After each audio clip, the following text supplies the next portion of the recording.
Good morning students. आज हम लोग बीकॉम सेकेंड ईयर के बिजनेस स्टैटिस्टिक्स का टॉपिक लीनियर कोरिलेशन पढ़ेंगे। लीनियर कोरिलेशन का मतलब यह होता है कि हमारे पास दो चर होते हैं, तो दो चर के मध्य जो संबंध पाया जाता है उसे कोरिलेशन या सहसंबंध कहा जाता है और यह संबंध कारण या परिणाम के मध्य होने के कारण होता है।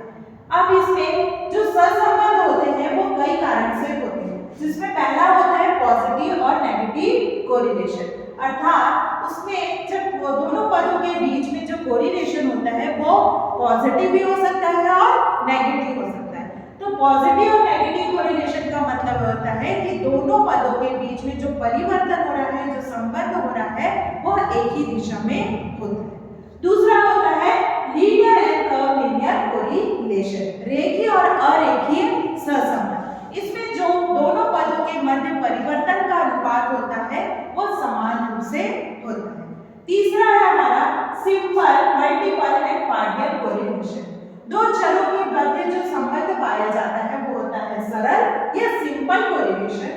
मल्टीपल कोरिलेशन यानी बहुगुणी कोरिलेशन के अंतर्गत हमारे पास बहुत सारे चर उपलब्ध होते हैं, जिनमें से हम केवल दो चरों को लेते हैं और वह दो चर में एक चर हमारा होता है इंडिपेंडेंट और दूसरा चर उस पर डिपेंडेंट होता है, इसलिए उसे मल्टीपल कोरिलेशन कहा जाता है।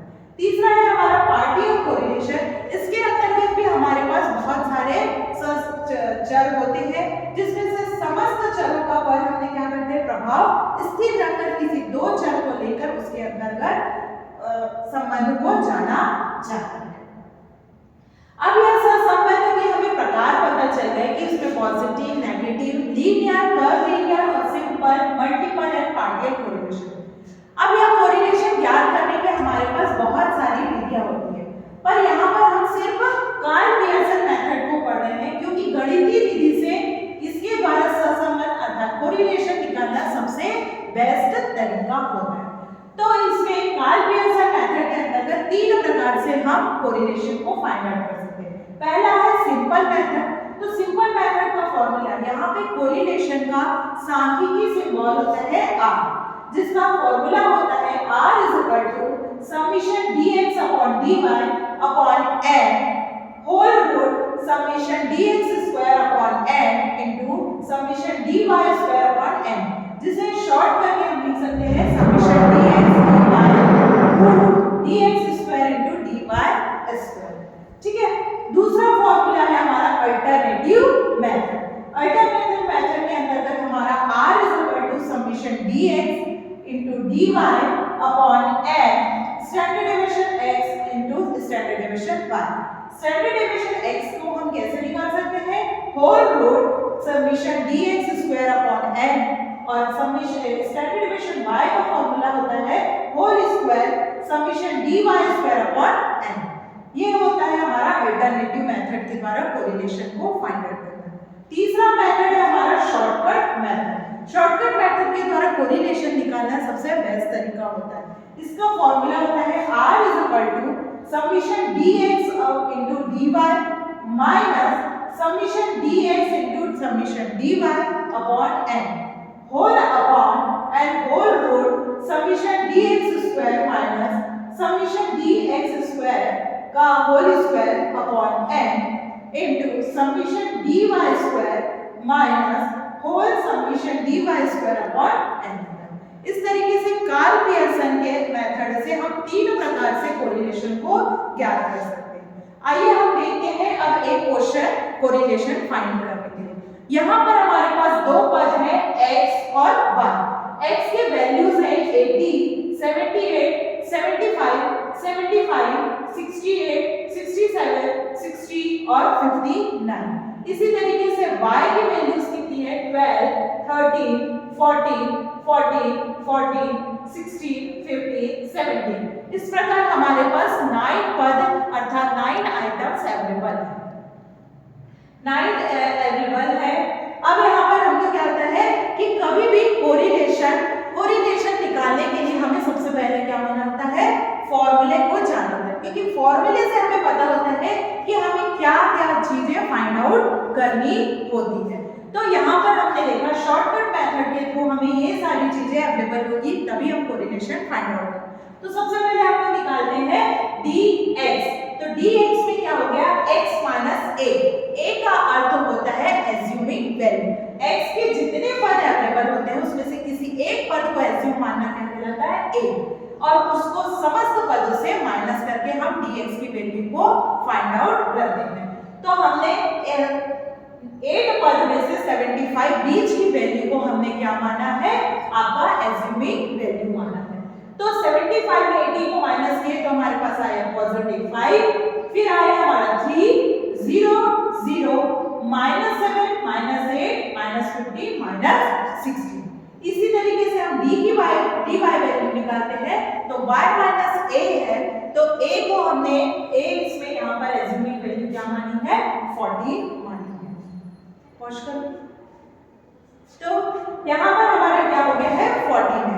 14 को हम क्या करते हैं, y के समस्त पदों से माइनस करते हैं। तो हमारी वैल्यू क्या हुई, -2, -1, 0, 0, 0, 2, 1, 3। अब हम dx का टोटल लगाते हैं तो हमारी वैल्यू आती है -38, और dy का टोटल निकालते हैं तो हमारा टोटल कितना आता है, 3। इसके बाद नेक्स्ट स्टेप क्या होता है, dx का फाइंड आउट करने के बाद dx का स्क्वायर निकाला जाता है। तो 5 का स्क्वायर हुआ 25, 3 का स्क्वायर हुआ 9, 0 का स्क्वायर 0 होता है, अगेन 0 का स्क्वायर 0, -7 का स्क्वायर करने के बाद वो पॉजिटिव 49 हो जाता है, -8 का स्क्वायर 64, -15 का स्क्वायर 225, -16 का स्क्वायर 256। इस तरीके से dx स्क्वायर का टोटल हुआ 628। इसी प्रकार से हम क्या निकालते हैं, dy का स्क्वायर निकालते हैं तो -2 का स्क्वायर क्या हो गया, पॉजिटिव 4, -1 का स्क्वायर क्या हुआ 1, 0 का स्क्वायर हमेशा 0 ही होता है, तो 0 का स्क्वायर 0, 0 का स्क्वायर 0, 2 का स्क्वायर 4, 1 का स्क्वायर 1, 3 का स्क्वायर 9। तो dy स्क्वायर का टोटल कितना हुआ, 90। अब हमें क्या चाहिए, dx dy का मल्टीप्लिकेशन। तो हम यहाँ पर dx और dy का मल्टीप्लाई करते हैं तो 5 का मल्टीप्लाई -2 से करते हैं तो -10, 3 का मल्टीप्लाई करते हैं तो -1 का करें तो -3, 0 का किसी भी नंबर से मल्टीप्लाई करा जाता है तो 0। तो 0 multiplication 0 is equal to 0, 0 multiplication 0 is equal to 0, -7 multiplication 0 is equal to 0, -2 को पॉजिटिव 2 से करें तो -16, -15 का पॉजिटिव 1 से किए तो -15, -16 का 3 से किए तो -48। इस तरीके से टोटल आया हमारा -92। अब हमारे पास सारी इंफॉर्मेशन अवेलेबल हो गई है, तो जिसको हम लोग शो करते हैं, summation dx is equal to -38, summation dy is equal to 3, summation dx square is equal to 628, summation dy square is equal to 90, summation dx dy is equal to -92 and is equal to 8। इस तरीके से information लिख लेने से हमें question solve करने में बहुत ही आसानी होती है। अब ये सारी इंफॉर्मेशन को हम अपने फॉर्मूले में पुट करते हैं। जैसा कि मैंने पहले भी बताया था कि कोरिलेशन निकालने के लिए कार्ल पियर्सन का मेथड सबसे बेस्ट होता है, जिसमें हमारा शॉर्टकट मेथड सबसे बेस्ट है। तो शॉर्टकट मेथड के हम फॉर्मूले को लिख दिया और उसमें हम वैल्यू को पुट करते हैं। तो समीशन dx dy की वैल्यू है -92, फिर माइनस है, होल ब्रैकेट है, तो हमारा dx समीशन dx की वैल्यू है -38। उसके बाद समीशन dy की वैल्यू है 3, n की वैल्यू हमारी क्या हो गई 8।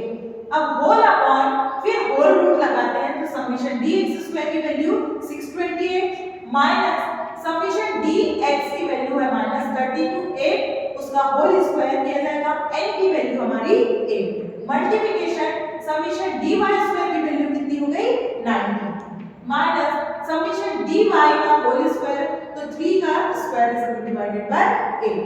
अब हम सॉल्व करते हैं तो -38 into 3 का मल्टीप्लिकेशन होता है -114 डिवाइडेड बाय 8। इसी तरीके से 38 का स्क्वायर करते हैं तो हमारे पास क्या आता है 180.5। 3 का स्क्वायर होता है हमारा 9 और 9 को 8 से डिवाइड करते हैं तो 1.125। अब 114 को हम डिवाइडेड बाय 8 करते हैं तो हमारी वैल्यू आती है, अब ये माइनस और ये माइनस क्या बन जाता है हमारा प्लस। अब 114 को डिवाइड करते हैं 8 से तो हमारी वैल्यू आती है 14.25। उसके बाद 628 में 180.5 को माइनस करते हैं तो 447.5 आता है। फिर 19 में 1.125 को माइनस करते हैं तो 17.87 और इस दोनों वैल्यू के बीच में मल्टीप्लिकेशन होता है। अब हमको नेक्स्ट स्टेप में क्या करना है, -92 प्लस 14.25 है तो माइनस और प्लस क्या बन जाता है, माइनस। तो 92 में से 14.25 को माइनस करते हैं तो 77.75 आता है। अब आपको नेक्स्ट स्टेप में क्या करना होगा, 447.5 को मल्टीप्लाई करके उसका स्क्वायर निकालिए, सॉरी वो उसका रूट निकालिए। तो दोनों नंबर का मल्टीप्लिकेशन करके रूट निकालने पर हमारे पास रिजल्ट आता है 89.4371। -77.75 को 89.4737 से डिवाइड करते हैं तो -0.87 आता है, जिसके कारण हमने रिजल्ट में कहा जा सकता है कि हमारी वैल्यू -0.90 आई है। कोरिलेशन में जनरली हमारा जो रिजल्ट आता है वो पॉजिटिव या नेगेटिव हो सकता है, लीनियर या कर्लिनियर हो सकता है, सिंपल, मल्टीपल और पार्टिकुलर होता है। यहाँ पर हमें रिजल्ट क्या मिला है, नेगेटिव कोरिलेशन प्राप्त हुआ है। अब नेगेटिव कोरिलेशन प्राप्त होता है तो इसका अर्थ ये होता है कि हमारा कोरिलेशन -1 और +1 के बीच में ही हमेशा रिजल्ट देगा, जिसकी वैल्यू हमेशा डेसिमल में आती है और वो डेसिमल का आंसर पॉजिटिव या नेगेटिव में हो सकता है।